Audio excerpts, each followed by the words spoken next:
This is the last time the Lai family celebrated Mid-Autumn Festival in Hong Kong, making mooncakes together. Asa and Willie say they no longer recognise the city they grew up in.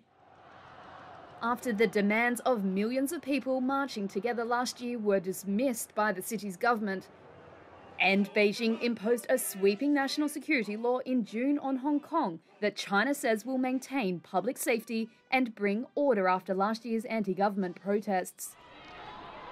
Officials also are adamant that the rights and freedoms of citizens remain intact. A Hong Kong government spokesman said last year's, quote, violent protests and anarchy on the streets may be one of the motivations for people choosing to emigrate, along with job, schooling and business opportunities or other personal reasons. But critics say the law further erodes autonomy in the city, and it's been followed by a relentless crackdown on dissent. The Lai family say the response to the protests has brought uncertainty into their lives and pushed them to emigrate to Scotland. Us leaving is not because of politics as such, but we're leaving because politics is now impacting our lives. We're leaving Hong Kong because it isn't ideal for our children's future.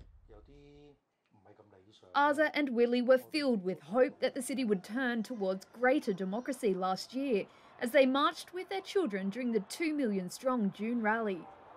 But authorities dug in their heels. Police have arrested roughly 10,000 people in relation to the demonstrations. If the youth have to worry and have to fear to speak out, then this isn't a suitable place.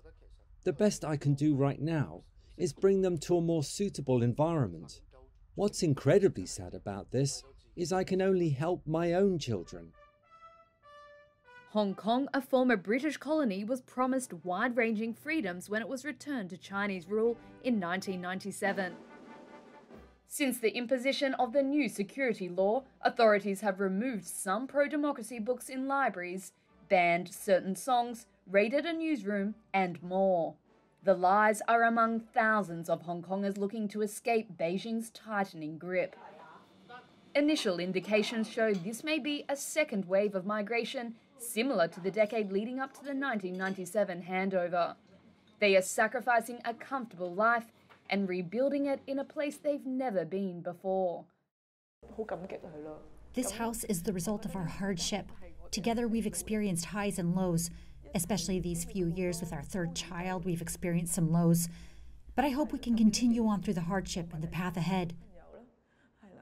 After 3 days of packing and sifting through years of memories, they say their final goodbyes. I'm quite nervous. It's not the same feeling as going on holiday. We're going to such an unfamiliar place. Who knows what will happen and what challenges we face.